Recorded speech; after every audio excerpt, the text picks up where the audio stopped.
Hello बच्चों, कैसे हो आप लोग। उम्मीद है सारे के सारे स्टूडेंट बेटर होंगे। आप लोग का पढ़ाई अच्छे से चल रही होगी। तो आज का ये वीडियो आप लोग का पार्ट 4 होने वाला है, चैप्टर नंबर 2 का। आज का ये वीडियो आप लोगों के लिए पार्ट 4 होगा, ठीक है ना। और वैसे स्टूडेंट जो इस चैनल पे नए हैं वो इस चैनल को सब्सक्राइब करें और शेयर करें और लाइक भी करना है, ठीक है ना। जिस तरीके से मैं आप लोग के लिए रोज़ का रोज़ वीडियो डालते जा रहा हूँ, ठीक है ना, आप लोग उसको अच्छे से पढ़ें और उसका अच्छे से फ़ायदा उठाएं, सही है ना। देखिए, कल मैं आप लोगों को बताया था मनुष्य में सूक्ष्म जीवों द्वारा होने वाले सामान्य रोग, ठीक है ना, कौन कौन से। और इसके बारे में बताया था, कुछ इन्फ्लुएंजा के बारे में बताया था, ठीक है ना। मलेरिया को कैसे फैलने से रोका जा सकता है उसके बारे में। चलिए, आज यहाँ पे कुछ चार्ट दिया गया है, ठीक है ना। ये एनसीईआरटी की बुक मुझे लग रहा है आप लोग अपने सामने खोल करके बैठे होंगे और उसमें ध्यान से देखेंगे मैं यहाँ पे क्या बताने जा रहा हूँ आप लोग के लिए। इंपॉर्टेंट होने वाला आज का जो ये वीडियो है बहुत बहुत बहुत इंपॉर्टेंट होने वाला है, ठीक है ना। देखिए, मनुष्य में सूक्ष्म जीवों द्वारा होने वाले सामान्य रोग कौन कौन से हैं। मतलब कि मनुष्य में जो होता है सूक्ष्म जीव के द्वारा, मनुष्य में सूक्ष्म जीव के द्वारा होने वाला कौन कौन सा कॉमन सा बीमारी है, कौन सा, ठीक है ना, सामान्य रोग है। तो देखिए, सबसे पहले यहाँ पे आप लोग ध्यान देंगे कि किस तरीके से यहाँ पे बोला गया है, किस तरीके से बोला गया है। सबसे पहले देखेंगे हम लोग 1 मिनट। सबसे पहले हम लोग देखेंगे क्या, मानव रोग के बारे में। फिर देखेंगे रोग कारक सूक्ष्म जीवाणु, मतलब कि सूक्ष्म जीव कौन सा रोग, ये वाला जो रोग है वो कौन से जीवाणु के कारण होता है, कौन से सूक्ष्म जीव के कारण होता है, ठीक है ना। फिर देखेंगे कि संचरण का तरीका, मतलब कि वो किस तरीके से फैलता है। अब फिर देखेंगे हम लोग कि उससे हम लोग किस तरीके से अपने आप को बचा सकते हैं। तो आज का ये टॉपिक इंपॉर्टेंट होने वाला है, सो आप लोग ध्यान दे करके यहाँ पे अच्छे से कॉन्साइज माइंड से पढ़ेंगे। देखिए, सबसे पहला एक रोग होता है क्षय रोग। क्या, कौन सा नाम है, क्षय रोग होता है, मानव रूप में पाया जाता है, ठीक ना, मानवों में होता है ये रोग, क्षय रोग होता है। तो ये किस कौन से सूक्ष्म जीव से फैलता है क्षय रोग, तो ये जीवाणु के थ्रू फैलता है। कौन से सूक्ष्म जीव के थ्रू फैलता है, तो जीवाणु के थ्रू फैलता है, ठीक है ना। और ये इसके संचरण का तरीका क्या है, संचरण का तरीका का कहने का मतलब है कि क्षय रोग जो है ये कौन से तरीके से एक व्यक्ति से दूसरे व्यक्ति में फैलता है। तो ये वायु के तरीके से, कौन से तरीके से, वायु के तरीके से। कल मैं बताया था कि अगर कोई व्यक्ति है, ठीक है ना, अगर उसको जुकाम है और ये दूसरे मतलब कि सही वाले व्यक्ति जिसको किसी भी प्रकार की बीमारी नहीं है, अगर इसके संपर्क में आता है तो ये सही व्यक्ति भी क्या हो जाता है, बीमार हो जाता है। तो उसी के बारे में यहाँ पर दिया गया है कि ये जीवाणु जो है, क्षय रोग जो है वो किसके थ्रू फैलता है, तो वायु के थ्रू फैलता है। अब देखिए, ये तो पता चलिए कि कौन से सूक्ष्म जीव के कौन से सूक्ष्म जीव से होता है, ठीक है ना, और इसका फैलने और ये फैलता किस तरीके से ये भी पता चल गया। अब ये देखना है कि इस रोग से, इस क्षय रोग से हम लोग अपने आप को बचाव कैसे कर सकते हैं, इस क्षय रोग से हम लोग अपने आप का बचाव किस तरीके से कर सकते हैं। देखिए, क्या बोला जा रहा है कि रोगी व्यक्ति को पूरी तरह से अन्य व्यक्ति से अलग रखना। मतलब कि वैसा व्यक्ति जिसको क्षय रोग हो गया है उसको अन्य व्यक्ति से क्या रहना, अलग रहना, ठीक है ना। और रोगी की व्यक्तिगत वस्तुओं को अलग रखना, मतलब कि अब जो वो बीमार व्यक्ति है उसका जितना भी सारा काम है, जितना भी सारा उसका वस्तुएं हैं जिसको यूज करता है, ठीक है, जिसका उपयोग में लाता है वो, उसको क्या करना है, अलग जगह रखना। उसका यूज और कोई दूसरा व्यक्ति नहीं कर सकता, ठीक है। उचित समय पर टीकाकरण और सही समय पर उसको क्या देना चाहिए, वैक्सीन देना चाहिए। वैक्सीन के बारे में मैं आप लोग को पार्ट 3 में बताया हूँ। अगर आप लोग अभी तक पार्ट 3 वाले वीडियो को नहीं देखे हैं तो आप लोग जरूर से जरूर जा करके देख सकते हैं, ठीक है। अब देखिए, यहाँ पे उसी तरीके से खसरा भी होता है जिसको मेजल्स कहा जाता है। ये भी किस कारण से फैलता है, ये वायरस के कारण से फैलता है। सूक्ष्मजीव इसका कौन सा वायरस है, और ये भी कैसे फैलता है, तो वायु के थ्रू फैलता है। और इसको भी हम लोग किस तरीके से बचा सकते हैं, खसरा से भी हम लोग किस तरीके से बच सकते हैं कि जिस व्यक्ति को हो गया है वो सेपरेट रहे, उसके आसपास कोई अच्छा मतलब कि जो सही व्यक्ति, कोई मतलब अनदर व्यक्ति उसके आसपास नहीं जाए, और जो सामान वो यूज कर रहा है बीमार व्यक्ति, उसका सामान कोई और यूज ना करे, ठीक है। और सही समय पर क्या करना चाहिए, वैक्सीन लेना चाहिए। उसी तरीके से चिकन पॉक्स का भी है, चिकन पॉक्स वायरस के थ्रू होता है, ये भी वायु या फिर सीधे संपर्क में हो सकता है। पोलियो का भी वायरस या फिर वायु जल के कारण होता है। तो ये था कुछ यहाँ पे कुछ मानव रोग जो कौन से सूक्ष्म जीव के कारण होता है और कैसे फैलता है और इससे बचने का क्या क्या उपाय है। तो ये आपका आज का फर्स्ट वाला था, ठीक है ना। अब देखिए, नेक्स्ट कौन से डिजीज के बारे में बताया जा रहा है। नेक्स्ट आप लोग यहाँ पे हैजा के बारे में बोला जा रहा है। कौन से के, हैजा के बारे में बोला जा रहा है, देखिए हैजा बीमारी जो होती है वो कौन से सूक्ष्म जीव के कारण होती है? तो हैजा जो होती है वो जीवाणु के कारण से होती है। कौन से सूक्ष्म जीव के कारण होती है? तो जीवाणु के कारण से होती है, ठीक है ना। और ये कैसे फैलता है? तो ये जल या भोजन द्वारा फैलता है। हैजा कैसे फैलता है? तो जल या भोजन द्वारा फैलता है। अब देखिए इससे हम लोग अपने आप को कैसे बचाव कर सकते हैं? तो इससे बचने का सबसे अच्छा तरीका है कि व्यक्तिगत स्वच्छता एवं अच्छी आदतों को अपनाना। मतलब व्यक्तिगत स्वच्छता, स्वच्छ तरीके से रहना और अच्छी आदतों को अपनाना, भली भांति पके भोजन, उबला पेयजल एवं टीकाकरण करना, ठीक है ना। ये कुछ इंपॉर्टेंट चीज़ें जो इससे हम लोग बच सकते हैं। अब टाइफाइड भी किस कारण होता है? तो जीवाणु के कारण होता है। ये कहाँ से होता है? तो हम लोग को जल से होता है। और इससे भी कैसे बच सकते हैं? तो इसी कारण से। समझ में आ गई बात। अब देखिए नेक्स्ट डिजीज में क्या बोला जा रहा है? Hepatitis A. हेपेटाइटिस ए कोई डिजीज है, बीमारी है जो कैसे फैलता है? कौन से सूक्ष्म जीव के कारण फैलता है? तो ये वायरस के कारण फैलता है, ठीक है ना। कौन से सूक्ष्म जीव के कारण फैलता है? तो वायरस के कारण फैलता है। और ये कैसे फैलता है? तो जल के थ्रू फैलता है। और इससे बचने का क्या उपाय है? तो उबले हुए पेयजल का प्रयोग करें, मतलब कि बॉइलिंग वाटर, बॉयल किए हुए वाटर का क्या करना चाहिए? हम लोग को यूज़ करना चाहिए। अब देखिए नेक्स्ट क्या बोला जा रहा है। नेक्स्ट है मलेरिया। मलेरिया का नाम तो आप लोग सुने होंगे, ठीक है ना। मलेरिया कौन से सूक्ष्म जीव के कारण फैलता है? तो प्रोटोजुआ। कौन से सूक्ष्म जीव के कारण फैलता है मलेरिया? प्रोटोजुआ के कारण फैलता है, ठीक है ना। और ये कैसे होता है? तो मच्छर के थ्रू होता है। कैसे? मच्छर के थ्रू होता है। अब देखिए इससे बचाव के क्या कारण है? इससे बचाव के क्या क्या कारण है? मतलब कि हम लोग इससे अपने आप को कैसे बचाव कर सकते हैं? तो मच्छरदानियों का प्रयोग कर सकते हैं ताकि मच्छर हम लोग को सोते वक्त ना काटे। और फिर मच्छर भगाने वाले रसायन का प्रयोग कर सकते हैं, ठीक है ना। या फिर कीटनाशक का छिड़काव मच्छर के प्रजनन रोकने के लिए, मतलब मच्छर की वृद्धि ना हो उसको रोकने के लिए हम लोग उसका काम कर सकते हैं। तो ये कुछ इंपॉर्टेंट चीज़ें हैं जिससे हम लोग मलेरिया से बच सकते हैं। समझ में आ गई बात यहाँ तक आप लोगों को? चलिए अब नेक्स्ट देखते हैं, नेक्स्ट क्या बोला जा रहा है। देखिए यहाँ पे मनुष्य में होने वाले कुछ सामान्य रोग, उनके फैलने तथा रोकने के कुछ उपाय, तालिका 2.1 में दर्शाई गई, जिसको मैं आप लोगों को क्या कर दिया हूँ अभी का भी थ्रो बढ़ा दिया हूँ, ठीक है। और आप लोग इसे क्या करना है? लर्न करना आप लोगों को। अब देखिए एक इंपॉर्टेंट चीज़ है जो आप लोगों को मैं बताना चाह रहा था।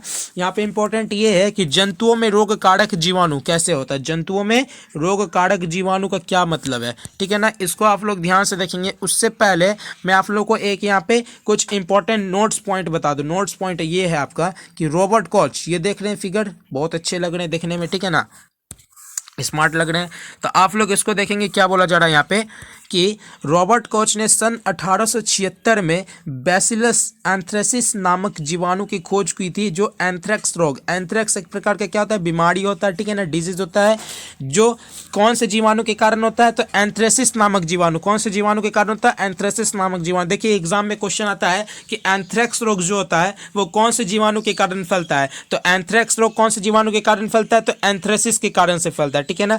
तो रॉबर्ट कॉच ने 1876 में बैसिलस एंथ्रेसिस नामक जीवाणु की खोज की थी, जो एंथ्रेक्स रोग के कारक है। जो कौन से रोग के कारक है? तो एंथ्रेक्स रोग के कारक है। समझ में आ गई बात आप लोग को, ये वाला नोट पॉइंट? चलिए ठीक है। चलिए अब देखते हैं इसमें क्या बोला जा रहा है। और जंतुओं में रोग कारक जीवाणु का क्या बोला जा रहा है कि अनेक सूक्ष्म जीव केवल मनुष्य एवं पौधों में ही रोग के कारक नहीं है, वरन वे दूसरे जंतुओं में भी रोग फैला सकते हैं। यहाँ पे ये बोला जाए, ठीक है। मतलब कि सूक्ष्म जीव जो होते हैं वो सिर्फ और सिर्फ जंतु या फिर पौधों में ही, मनुष्य या फिर पौधों में ही नहीं बल्कि अनेक प्रकार के जंतुओं में भी वो सूक्ष्म जीव को फैला सकते हैं। जैसे कि देख सकते हैं आप लोग, उदाहरण के लिए एंथ्रेक्स। अभी मैं आप लोगों को एक बताया था एंथ्रेक्स के बारे में। किसके बारे में बता रहा था? एंथ्रेक्स के बारे में। सुनेंगे एंथ्रेक्स के बारे में क्या होता है। मनुष्य एवं मवेशियों में होने वाला भयानक रोग है ये एंथ्रेक्स, जो है ना मवेशियों में होने वाला, ठीक है ना। जिस पशु को हम लोग पालते हैं, ठीक है ना, पशुपालन करते हैं ना, तो वहाँ पे क्या होता है ना कि मवेशियों में एंथ्रेक्स फैलता है। तो एंथ्रेक्स किन किन चीज़ों में फैलता है? तो एंथ्रेक्स मनुष्यों में फैलता है, मवेशियों में होने वाले एक भयानक रोग है एंथ्रेक्स, ठीक है ना, बहुत खतरनाक रोग है जो जीवाणु द्वारा होता है। एंथ्रेक्स किसके द्वारा होता है? जीवाणु द्वारा होता है। और कौन सा, उस जीवाणु का नाम क्या आप लोग बता सकते हैं? अभी मैं जस्ट आप लोगों को नोट पॉइंट में बताया था कि उस जीवाणु का नाम क्या है जिस कारण से एंथ्रेक्स फैलता है। उस जीवाणु का नाम है बैसिलस एंथ्रेसिस। कौन सा नाम है? Bacillus anthracis. एंथ्रेक्स जो होता है वो कौन से जीवाणु के थ्रू फैलता है? तो बैसिलस एंथ्रेसिस के जीव थ्रू फैलता है। इसका खोज किसने किया था? तो रॉबर्ट कॉच ने। किसने? रॉबर्ट कॉच ने। कब किया था? 1876 में किया था, ठीक है ना। अब देखिए क्या बोला जा रहा है। अब नेक्स्ट में देखिए गाय में खुर एवं मुंह का रोग वायरस द्वारा होता है, ठीक है ना। ये कुछ अलग तरह का बीमारी है, ठीक है ना, जिसको आप लोग अच्छे से ध्यान दे सकते हैं। अब चलिए आगे देखते हैं पौधों में रोग उत्पन्न करने वाले सूक्ष्म जीव। अभी तक हम लोगों ने क्या क्या पढ़ा? सबसे पहले मैंने आप लोगों को पढ़ा है कि मनुष्य में किस तरीके के रोगाणु फैल सकते हैं, ठीक ना, कौन कौन से कारण है उसके, उससे बचाव हम लोग किस तरीके से कर सकते हैं। फिर जंतुओं में कौन से रोगाणु हो सकते हैं, ठीक ना, जंतुओं में किस प्रकार के रोग हो सकते हैं, इसके बारे में पढ़ लिए। अब नेक्स्ट जो इम्पोर्टेंट आप लोग का आता है कि पौधों में कौन कौन सा बीमारी फैल सकता है, ठीक है ना, और उससे हम लोग किस तरीके से बचाव कर सकते हैं, तो उसके बारे में देखेंगे। चलिए देखिए, अनेक सूक्ष्म जीव गेहूं, चावल, आलू, गन्ना, संतरा, सेब इत्यादि पौधों में रोग के कारक है। अब देखिए, गेहूं हो गए, चावल हो गए, आलू, गन्ना, संतरा, ये सब क्या है, कुछ फसलें हैं जिसमें क्या होते हैं कि अनेक प्रकार के सूक्ष्म जीव इसके रोग के कारण है, ठीक है ना, रोग के कारक है। देखिए, रोग के कारण फसल की उपज में क्या हो जाती है, कमी आ जाती है, तथा कुछ पादप रोग, देखिए यहाँ पे कुछ दिया गया है, कुछ रसायनों का प्रयोग करके इनके सूक्ष्म पर नियंत्रण पाया जा सकता है। देखिए, इसका कुछ तालिका में दिया गया यहाँ पे आप लोगों को ध्यान देना है। फिर यहाँ पे क्या बोला जा रहा है, अब देखिए, पादप रोग मतलब कि जंतुओं में कौन कौन सा रोग हो सकता है, उस कौन से सूक्ष्म जीव के कारण होता है ये बताया गया है, और इसके फैलने का कारण क्या है, और यहाँ पे फिगर दिया गया है। देखिए, सबसे पहले यहाँ पे मैं आप लोग को ये बताना चाहूँगा कि यहाँ पे सबसे पहला नींबू कैंकर, क्या है, नींबू कैंकर।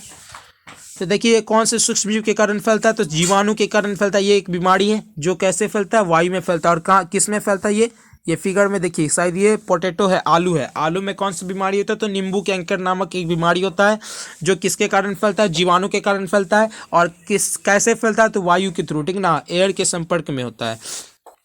अब देखिए, नेक्स्ट है आपका गेहूं का रस्ट, गेहूं की रस्ट, ठीक है ना, गेहूं की रस्ट में कवक होती है और वायु एवं बीज के थ्रू ये क्या होता है, फैलते रहता है। अब नेक्स्ट क्या है, भिंडी की पीत, ये भिंडी का जो खेती किया था शायद उसके लिए बताया जा रहा है, ठीक ना, भिंडी की पीत में वायरस होता है, ठीक है ना, और ये कीट के द्वारा फैलता है। समझ में आ रही है ना आप लोग को। तो ये कुछ इंपॉर्टेंट यहाँ पे बताया गया था, सूक्ष्म जीवों द्वारा पौधे में होने वाले कुछ सामान्य रोग, ठीक है। अब देखिए, नेक्स्ट मैं आप लोग को यहाँ पे ये बताने वाला हूँ कि खाद्य विषाक्तन या फिर फूड पॉइजनिंग क्या होता है। फूड पॉइजनिंग का मतलब समझ सकते हैं। चलिए मैं एक कहानी आप लोग को बताता हूँ, ठीक है ना, आप लोग ध्यान से समझेंगे। लेट से मैं आप लोग को एज्यूम कर लेता हूँ कि आप जो है किसी फ्रेंड के घर एक पार्टी में गए हुए हैं, ठीक है ना, और वहाँ पर से आप लोगों ने बहुत खाना पीना खा करके आए हैं, ठीक है, बहुत खाना पीना खा करके आ चुके हैं, अपने फ्रेंड के पार्टी घर गए थे, पार्टी में गए थे, और घर आने के बाद आप लोग को वमन हो जाती है। वमन मीन्स क्या होता है, उल्टी हो जाती है। क्या हो जाती है, उल्टी हो जाती है, और आपको अस्पताल लेकर के जाया गया। आपके पिताजी आपको कहाँ लेकर के गए, अस्पताल लेकर के गए। और उसके बाद जब वहाँ पर डॉक्टर ने आपके चेक की, डॉक्टर जब आपका चेक किए तो क्या बोले कि आपको क्या हो गया है ना, कि आपको एक फूड पॉइजनिंग हो गया, ठीक है ना। फूड पॉइजनिंग का मतलब, अब देखिए ध्यान से समझिए यहाँ पे फूड पॉइजनिंग कैसे हो सकता है। देखिए, सूक्ष्म जीवों द्वारा संदूषित भोजन करने से खाद्य विषाक्तन हो सकता है, ठीक है ना। हमारे भोजन में उत्पन्न होने वाले सूक्ष्म जीव कभी कभी विषैले पदार्थ उत्पन्न करते हैं। अब देखिए, आप जो गए थे पार्टी में, कहाँ गए थे, सबसे पहली बात दोस्त के घर पार्टी में गए थे। वहाँ पर जो आपने कुछ भोजन खाया, ठीक है ना, अलग अलग स्वादिष्ट प्रकार के भोजन खाए, उसमें क्या हो सकता है ना कि संदूषित भोजन हो सकता है, ठीक है। संदूषित का मतलब मैं आप लोगों को सबसे पहले पार्ट 2 या फिर पार्ट 3 में भी एक बताया था आप लोग को, उसमें ये बताया था कि संदूषित भोजन क्या होता है, ठीक है ना, कैसे भोजन खराब हो जाता है।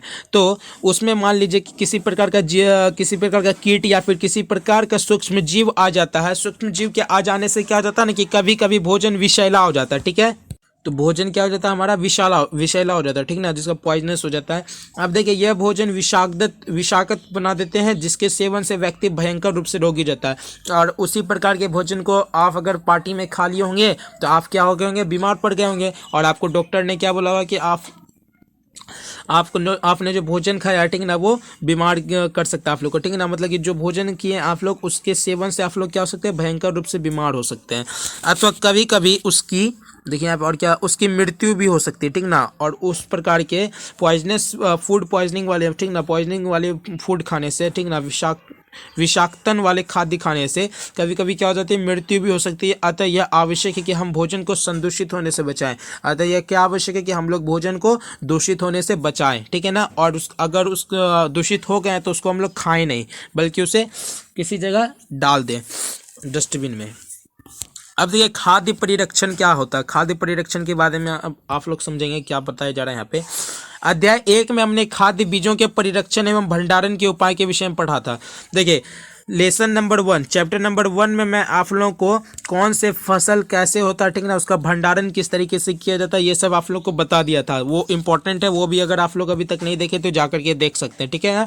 अब देखिए, हम पके हुए भोजन का घर पर परिरक्षण किस प्रकार कर सकते हैं। आप जानते हैं कि खुले एवं नम स्थान पर रखी ब्रेड पर कवक आक्रमण कर जाता है। कवक मैं आप लोग को जब पढ़ा रहा था शुरू में पार्ट 1 या पार्ट 2 में चैप्टर नंबर 2 का, तो उसमें कवक या फिर कवक सबके ब्रेड के बारे में मैं आप लोग को बता रहा था, ठीक है ना। तो देखिए आप लोग ध्यान से, और क्या बोला जा रहा है, अगर किसी ब्रेड को खुले जगह पे, मान लीजिए कि ये आपका घर है, ठीक है, ये आपका घर है और ये आपका रूम है जहाँ पे किचन रूम है, और यहाँ पे ब्रेड को क्या कर दिया गया, खुले स्थान पे रख दिया गया, इस पे कुछ ढका नहीं गया है, तो इस पे कौन सा लेयर आ जाएगा, तो कवक का लेयर आ जाएगा, ठीक है ना, और कवक इस पर आक्रमण कर देता है। उसी तरीके से सूक्ष्म जीव हमारे भोजन को संदूषित कर देते हैं। संदूषित भोजन से दुर्गंध आने लगती है, इसका स्वाद भी क्या हो जाता है, खराब हो जाता है, तथा रंग रूप में भी परिवर्तन आ सकता है। क्या भोजन का संदूषण एक रासायनिक अभिक्रिया है। अब देखिए, ये भोजन में जो संदूषित हो रही है, ठीक ना, भोजन जो पॉल्यूट हो जा रहा है, भोजन क्या हो जा रहा है, पॉइजनस हो जा रहा है, तो ये कौन सी अभिक्रिया, एक रासायनिक अभिक्रिया यहाँ पे ये पूछा जा रहा है, ठीक है ना। पहेली ने कुछ आम खरीदे, यहाँ पे एक कहानी के बारे में दिया जा रहा है, ठीक है ना, इस कहानी को आप लोग अच्छे से पढ़ सकते हैं। लेट से यहाँ पे एक कहानी दिया जा रहा है, इसमें बोला जा रहा है कि कोई एक, ठीक है ना, कोई एक लड़की है, पहेली है, ठीक है, वह बहुत दिनों से आम को अपने पास रखी है बट उसको खाई नहीं है, तो वो बहुत दिनों के बाद आम रखने के बाद क्या हो जाता है, सड़ जाता है। उसी समय उसके ध्यान में यह आता कि मेरी दादी जो अचार बनाई है, लेकिन वो अभी तक तो नहीं सड़ा, वो अभी तक संदूषित नहीं हुआ, तो वो ऐसा क्यों हुआ कि वो भी तो आम का ही बना हुआ अचार है, लेकिन वो अभी तक संदूषित नहीं हुआ और मैं जो आम रखी थी वो खराब हो चुका है। तो उसके बारे में यहाँ पे बताया जा रहा है कि हम खाद्य परिरक्षण कैसे कर सकते हैं। तो उसके कुछ रासायनिक उपाय होते हैं और कुछ उसके अलग अलग तरीके से उपाय होते हैं जिससे हम लोग खाद्य का परिरक्षण कर सकते हैं, ठीक ना, खाना को बचा सकते हैं। देखिए, रासायनिक उपाय में क्या बोला जा रहा है कि नमक एवं खाद्य तेल का उपयोग सूक्ष्म जीव की वृद्धि रोकने के लिए सामान्य रूप से किया जाता है। सूक्ष्म जीव की वृद्धि को अगर रोकना है तो हम लोग किसका यूज कर सकते हैं, नमक एवं खाद्य तेल का यूज कर सकते हैं। अतः इन्हें परिरक्षक कहते हैं। अतः इसे हम लोग क्या कहते हैं, परिरक्षक कहते हैं। जो सूक्ष्म जीवों की वृद्धि से हम लोग को बचाता है उसे हम लोग क्या कहते हैं, परिरक्षक कहते हैं। हम नमक अथवा खाद्य अम्ल, क्या बोला जा रहा है, खाद्य अम्ल का प्रयोग अचार बनाने में करते हैं। नमक का यूज करते हैं अचार बनाने में, ठीक ना, और खाद्य अम्ल का या फिर तेल का भी यूज करते हैं जिससे सूक्ष्मजीवों की वृद्धि नहीं होती है।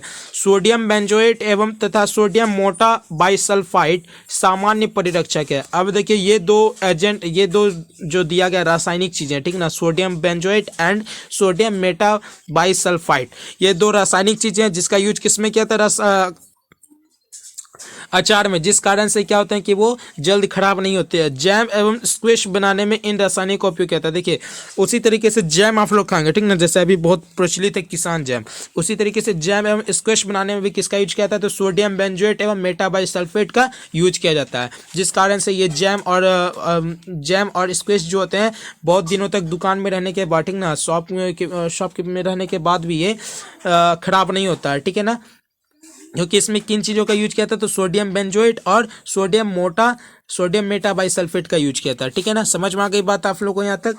अब देखिए, नमक का परिरक्षण के बारे में क्या बताया जा रहा है। नमक का परिरक्षण, सामान्य नमक का उपयोग मांस एवं मछली के परिरक्षण के लिए काफ़ी लंबे समय अरसे से किया जा रहा है। जीवाणु की वृद्धि रोकने के लिए मांस तथा मछली को सूखे नमक से ढक देते हैं। नमक का उपयोग आम, आंवला एवं इमली के परिरक्षण में भी किया जाता है। नमक के थ्रू हम लोग किन किन चीज़ों को बचा सकते हैं उसके बारे में यहाँ पे दिया गया है, ठीक है ना। चलिए अब आगे देखेंगे, ये सब अपने से भी आप लोग पढ़ करके अच्छे से इसका नॉलेज गेन कर सकते हैं। देखिए, चीनी द्वारा परिरक्षण कैसे होता है, तो जैम, जेली एवं स्क्वैश का परिरक्षण चीनी द्वारा किया जाता है, जो मीठा चीज होता है, ठीक है ना। अब चीनी के प्रयोग से खाद्य पदार्थ की नमी में कमी आती है, जो संदूषण करने वाले जीवाणुओं की वृद्धि को नियंत्रित करता है, जिस कारण से हमारा फूड जो है क्या होता है, प्रदूषित होगा, उससे हम लोग को रोकता है, ठीक है ना। अब देखिए, तेल एवं सिरके द्वारा परिरक्षण क्या होता है। तेल एवं सिरके का उपयोग अचार को संदूषित से बचाने में किया है। अचार को प्रदूषित होने से बचाने के लिए हम लोग किसका यूज करते हैं, तेल एवं सिरका का यूज करते हैं, ठीक है ना, क्योंकि इसमें जीवाणु जीवित नहीं रह सकते हैं। सब्जियां, फल, मछली तथा मांस का परिरक्षण इस विधि द्वारा किया जाता है। कौन सी विधि द्वारा, तेल एवं सिरके की द्वारा किया जाता है। समझ में आ रही है आप लोग को। अब देखिए, गर्म एवं ठंडा करना। गर्म एवं ठंडा करना में क्या बोला जा रहा है कि अब आप लोग यहाँ पे ध्यान देंगे, गर्म एवं ठंडा करना। अब देखिए, आपने अपनी माँ को दूध उबाल कर रखते हुए देखा होगा, ठीक है ना, जिसमें उबालने से अनेक सूक्ष्म जीव क्या हो जाते हैं, नष्ट हो जाते हैं। अब दूध पहले ठंडा रहता है बट उसको उबाल दिया जाता है तो उसमें जो उत्पन्न सूक्ष्म जीव होते हैं वो क्या हो जाते हैं, नष्ट हो जाते हैं, ठीक है ना। अब इसी प्रकार से आप लोग अब यहाँ पे ध्यान देंगे, इसी प्रकार हम अपना भोजन रेफ्रिजरेटर में रखते हैं। कहाँ पे रखते हैं, रेफ्रिजरेटर में रखते हैं, क्योंकि कम ताप पर सूक्ष्म जीवों की वृद्धि को रोकता है। वह रेफ्रिजरेटर क्या करता है कि कम ताप पर सूक्ष्म जीवों की वृद्धि को क्या कर देता है, रोक देता है, ठीक है ना। तो ये कुछ इंपॉर्टेंट चीजें थी। आप कुछ इंपॉर्टेंट चीजें ये थी आप लोग। अब देखिए, एक इंपॉर्टेंट बोला जा रहा है यहाँ पे, आप लोग नोटेड पॉइंट में ध्यान देंगे। नोटेड पॉइंट में क्या बोला जा रहा है कि थैलियों में आने वाला दूध संदूषित क्यों नहीं होता, ठीक है ना। जो आप लोग पैकेट वाला दूध यूज करते हैं, सुधा दूध हो गया, ठीक है ना, और जो अलग अलग प्रकार के अमूल हो गए, ये सब कैसे मिलते हैं, पैकेटों में मिलते हैं। तो वो संदूषित क्यों नहीं होता, वो प्रदूषित क्यों नहीं होता। मेरी माँ ने बताया कि यह दूध पौष्टिकृत होता है, पौष्टिकृत होता है। पौष्टिकृत अब क्या होता है उसके बारे में समझेंगे, ठीक है ना। तो ये पौष्टिकृत का मतलब क्या होता है, पौष्टिकरण का मतलब होता है कि पौष्टिकृत दूध को बिना उबाले इस्तेमाल किया जा सकता है। अब ये जो पॉकेट वाले दूध होते हैं ना, उसको बिना उबाले हुए भी आप लोग उसका इस्तेमाल कर सकते हैं, क्योंकि यह सूक्ष्म जीवों से मुक्त होता है। ये वाला जो दूध होता है वो सूक्ष्म जीवों से क्या होता है, मुक्त होता है। इसके लिए दूध को 70 डिग्री सेल्सियस पर 15 से 30 सेकंड के लिए गर्म करते हैं, फिर एकाएक ठंडा कर उसका भंडारण कर लेते हैं। क्योंकि मैं आप लोग को यहाँ पे बता दूं कि जो पैकेट वाला दूध होता है ना, उसको पहले 70 डिग्री सेल्सियस पर 15 से 30 सेकंड के लिए उसको गर्म कर दिया जाता है। उसके बाद गर्म करने के बाद क्या होता है, उस दूध को फिर से ठंडा कर दिया जाता है, और ठंडा करने के बाद फिर उसका भंडारण कर दिया जाता है, मतलब उसका पैकेजिंग कर दिया जाता है, ठीक है ना। समझ में आ गई बात आप लोगों को। पैकेट वाला दूध कैसे तैयार होता है, सबसे पहले उस दूध को 70 डिग्री सेल्सियस पे 70 डिग्री सेल्सियस पे क्या कर दिया जाता है, 15 से 30 सेकंड के लिए गर्म कर दिया जाता है। गर्म करने के बाद क्या होता है कि अगर उसमें कुछ उत्पन्न सूक्ष्म जीव होंगे तो वो उसी समय खत्म हो जाएंगे। उसके बाद वो दूध क्या हो जाता है, ठंड हो जाता है। उसके बाद फिर उसका पैकेजिंग कर दिया जाता है, उसका भंडारण कर लिया जाता है। ऐसे करने से सूक्ष्म जीवों की वृद्धि रुक जाती है। इस प्रकार की खोज लुई पास्चर नामक वैज्ञानिक ने की थी, इसलिए इसे पौष्टिकरण कहते हैं। पौष्टिकरण का खोज किसने की थी, पौष्टिकरण की खोज किसने की थी, लुई पास्चर। कौन से वैज्ञानिक ने की थी पौष्टिकरण की खोज, लुई पास्चर। इंपॉर्टेंट है, आप लोग लर्न करेंगे। पौष्टिकरण की खोज कौन से वैज्ञानिक ने की थी, लुई पास्चर ने की थी। और अब आप लोग को आई होप समझ में आ गया होगा कि पैकेट वाला दूध में हम लोग को सूक्ष्म जीव उत्पन्न नहीं हो सकता। समझ रहे हैं ना, समझ में आ गई आप लोगों को पौष्टिकरण के बारे में। अब देखिए, भंडारण एवं पैकेजिंग के बारे में क्या बताया जा रहा है। आजकल मेवे तथा मेवे मतलब सूखे चीज, जो कि काजू वगैरह, ठीक है ना, या फिर किशमिश, सब के बारे में बताया जा रहा है। मेवे उसको कहते हैं। सब्जियां भी वायुरोधी सील किए गए हैं, ठीक है ना, मतलब कि उसको भी पैकेजिंग किया जा रहा है, पैकेटों में बेचे जाते हैं, जिससे सूक्ष्म जीव की सुरक्षा हो सकती है। तो ये कुछ सूक्ष्म जीव से बचने के कारण थे। नाइट्रोजन स्थिरीकरण के बारे में देखिए, ये इंपॉर्टेंट है। नाइट्रोजन स्थिरीकरण क्या होता है, मैं आप लोगों को बताया था राइजोबियम के बारे में। आई होप मैं शायद राइजोबियम के बारे में फर्स्ट चैप्टर में बताया था, जब फसल उत्पादन प्रबंधन वाला पढ़ा रहा था। तो यहाँ पे ध्यान देंगे आप लोग, नाइट्रोजन स्थिरीकरण क्या होता है कि राइजोबियम जीवाणु के बारे में पढ़ा है। तो लेग्यूम पौधों में, लेग्यूम मतलब क्या होता है, लेग्यूम होता है दलहन को हम लोग कौन सा पौधा कहते हैं, लेग्यूम कहते हैं, ठीक है ना। साइंटिफिक नेम में क्या कहते हैं उसको, लेग्यूम कहते हैं। लेग्यूम में नाइट्रोजन स्थिरीकरण में सहायक होते हैं। स्मरण कीजिए, राइजोबियम लेग्यूम पौधों की ग्रंथिकाओं में रहते हैं। मतलब कि राइजोबियम जो होते हैं वो कहाँ रहते हैं, उसकी ग्रंथिकाओं मतलब कि दलहन पौधों की ग्रंथिकाओं में रहते हैं, ठीक है ना। जैसे सेम और मटर जो एक सहजीविता है, सेम और मटर जो क्या है, एक सहजीविता, उसमें ये राइजोबियम पाए जाते हैं। कभी कभी तड़ित विद्युत द्वारा भी नाइट्रोजन का स्थिरीकरण होता है। तड़ित विद्युत अभी मैं आप लोगों को नेक्स्ट चैप्टर पढ़ाऊंगा, जब इसी में क्लास 8 में एक टॉपिक आता है तड़ित वाला, ठीक है ना, वो टॉपिक पढ़ाऊंगा तो इसमें समझ में आएगा, ठीक है। अब देखिए, परंतु आप जानते हैं कि नाइट्रोजन की मात्रा वायुमंडल में स्थिर रहती है। ये तो आप लोग को पता ही होगा। आपको आश्चर्य होगा कि यह कैसे संभव है, नाइट्रोजन की मात्रा जो है वह वायुमंडल में क्या स्थिर है, लेकिन यह कैसे संभव है, आइए इसके विषय में अगले भाग में समझते हैं। अगले भाग में अब क्या बोला जा रहा है, ध्यान दें आप लोग। अगले भाग में आप लोगों को यह कहा जा रहा है, पौधे एवं जंतु। नेक्स्ट, हाँ, नाइट्रोजन चक्र। यहाँ पे आप लोग ध्यान देंगे, नाइट्रोजन चक्र। यहाँ पर हमारे वायुमंडल में कितने प्रतिशत नाइट्रोजन पाए जाते हैं, तो हमारे वायुमंडल में 78% नाइट्रोजन पाए जाते हैं। कितने प्रतिशत, 78%, ठीक ना। 78% नाइट्रोजन पाए जाते हैं। कितने परसेंट, 78% वायुमंडल में हमारा क्या पाया जाता है, नाइट्रोजन पाया जाता है। सोचिए, 100% गैसों में से सबसे अधिक मात्रा किसका, नाइट्रोजन का ही है, लेकिन तब पर भी ये वायुमंडल में क्या स्थिर है। ऐसा कैसे हो सकता है, तो उसके बारे में आप लोग ध्यान देंगे, ऐसा कैसे है। देखिए हमारे वायुमंडल में 78% नाइट्रोजन गैस है। नाइट्रोजन सभी सजीवों का आवश्यक संगठक है जो प्रोटीन, पर्णहरित मतलब कि क्लोरोफिल जो होता है, न्यूक्लिक एसिड एवं विटामिन को उत्पन्न करने में क्या करता है, मदद करता है, ठीक ना, में उपस्थित होता है नाइट्रोजन। ठीक है। पौधे एवं जंतु वायुमंडलीय नाइट्रोजन का उपयोग सीधे नहीं कर सकते। वायुमंडल में जो प्रेजेंट नाइट्रोजन है तो उसका उपयोग पौधे और हम मनुष्य सीधे सीधे तरीके से उसका उपयोग नहीं कर सकते हैं। तो मिट्टी में उपस्थित जीवाणु व नीले हरे शैवाल वायुमंडलीय नाइट्रोजन का स्थिरीकरण करते हैं। मिट्टी में जो प्रेजेंट जीवाणु होते हैं, छोटे छोटे सूक्ष्म जीव होते हैं, या फिर जो नीले हरे शैवाल होते हैं जो हमारे लिए यूजफुल होते हैं, मैं आप लोग को बताया था पार्ट 3 में, ठीक है ना, जो हमारे लिए यूजफुल होते हैं वो वायुमंडलीय नाइट्रोजन का क्या करते हैं, स्थिरीकरण कर लेते हैं। और नाइट्रोजन का स्थिरीकरण करने के बाद क्या होता है, वो नाइट्रोजन यौगिक में परिवर्तित कर देते हैं। जब नाइट्रोजन इस प्रकार उपयोगी यौगिकों में परिवर्तित हो जाती है, मतलब नाइट्रोजन जो होती है जो वायुमंडल में प्रेजेंट होता है वो हमारे लिए जब उपयोगी चीज़ों में परिवर्तित हो जाता है तो पौधे इसका उपयोग मिट्टी में से जड़ तंत्र द्वारा करते हैं। देखिए ये पौधे आप लोग यहाँ फिगर में देखिए ध्यान से, आप लोग यहाँ फिगर देखेंगे ध्यान से, ये पौधा, ठीक है ना, इसका जो जड़ है ये मिट्टी में क्या हो गया, नाइट्रोजन का मिक्सअप हो चुका है। अब ये पौधे इसका उपयोग अच्छे तरीके से करेंगे। अब जब नाइट्रोजन का उपयोग पौधे करेंगे तो ये धीरे धीरे क्या करेंगे, ग्रो करेंगे तो फिर से कुछ ना कुछ इसका जो फायदा होगा वो मिलेगा, ठीक है ना। अब देखिए जब नाइट्रोजन इस प्रकार उपयोगी यौगिकों में परिवर्तित हो जाते हैं तो पौधे इसका उपयोग मिट्टी में से जड़ तंत्र द्वारा करते हैं। पौधे किस तरीके से इसका नाइट्रोजन का उपयोग करते हैं, मिट्टी में से जड़ तंत्र द्वारा करते हैं, ठीक है। इसके पश्चात अवशोषित नाइट्रोजन का उपयोग प्रोटीन एवं अन्य यौगिकों के संश्लेषण में भी करते हैं। पौधों पर निर्भर करने वाले जंतु उनसे प्रोटीन एवं अन्य नाइट्रोजनी यौगिक प्राप्त करते हैं। मतलब वैसे जंतु जो पौधे पर निर्भर करते हैं वो लोग भी इसी तरीके से नाइट्रोजन प्राप्त करते हैं, मतलब कि पौधे से नाइट्रोजन प्राप्त करते हैं, ठीक है ना। फिर अब देखिए नेक्स्ट क्या बोला जा रहा है कि पौधों एवं जंतुओं की मृत्यु के बाद मिट्टी में उपस्थित जीवाणु एवं कवक नाइट्रोजनी अपशिष्ट को नाइट्रोजनी यौगिकों में परिवर्तित कर देते हैं जो पौधों द्वारा पुनः उपयोग होता है। वह कुछ विशिष्ट जीवाणु नाइट्रोजनी यौगिकों को नाइट्रोजन गैस में परिवर्तित कर देते हैं जो वायुमंडल में चली जाती है। मतलब कि यह रिसाइकलिंग प्रोसेस है। देखिए अभी आपको फिगर के थ्रू समझ में आएगा। इस प्रोसेस को कहते हैं रिसाइकलिंग प्रोसेस, ठीक है ना। मतलब कि ये काम लगातार चलते रहता है हमारे पूरे के पूरे वायुमंडल में, ठीक है ना, पूरे के पूरे ब्रह्मांड में। देखिए क्या बोला जा रहा है, सबसे पहली बात ये क्या होता है, वायुमंडल में नाइट्रोजन प्रेजेंट है, पहले ये समझिए वायुमंडल में क्या प्रेजेंट है, नाइट्रोजन प्रेजेंट है। ये किसके थ्रू हम लोग को मिलेगा, वायुमंडल में जो नाइट्रोजन प्रेजेंट है वो किसके थ्रू मिलेगा। तो सबसे पहली बात ये वायुमंडल नाइट्रोजन का जीवाणु एवं शैवाल, नीले शैवाल द्वारा स्थिरीकरण, मतलब मिट्टी के साथ जो स्थिरीकरण होता है, या फिर तड़ित मतलब कि बिजली जो गिरता है, ठीक है ना, तड़ित द्वारा नाइट्रोजन का स्थिरीकरण होगा, ठीक है। अब देखिए अगर शैवाल द्वारा होगा तो ये कहाँ आएगा, जीवाणु द्वारा स्थिर नाइट्रोजन को नाइट्रोजनी यौगिकों में परिवर्तित कर देगा। देखिए मिट्टी के अंदर जब ये जाता है तो नाइट्रोजनी जो हमारे लिए यूजफुल होता है उसमें परिवर्तित हो जाता है। अगर ये तड़ित के द्वारा आएगा तो ये किस में आ जाएगा, फिर मिट्टी में उपस्थित नाइट्रोजन की यौगिक। अब यहाँ पर से जब परिवर्तित हो गया तो अब क्या होगा, मिट्टी में जो प्रेजेंट हो जाएगा, मिट्टी में उपस्थित नाइट्रोजन के यौगिक हो जाएंगे, ठीक है।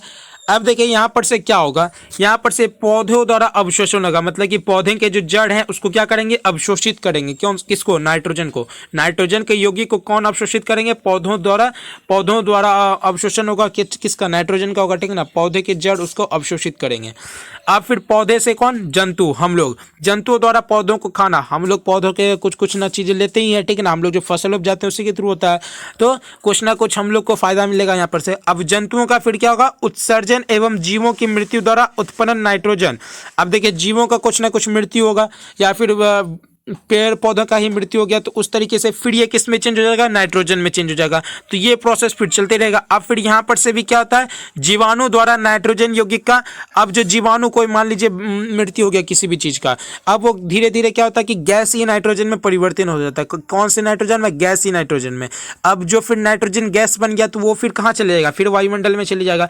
तो ये टोटल का टोटल प्रोसेस चलते रहता है। ये प्रोसेस आप लोग को अच्छे से समझना होगा। इसी प्रोसेस में टोटल का टोटल नाइट्रोजन स्थिरीकरण है। सो यहाँ तक आप लोग का टोटल चैप्टर था।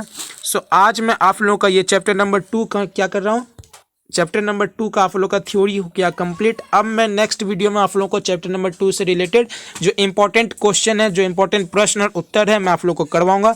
सो तब तक के लिए पढ़ते रहिए। All the best.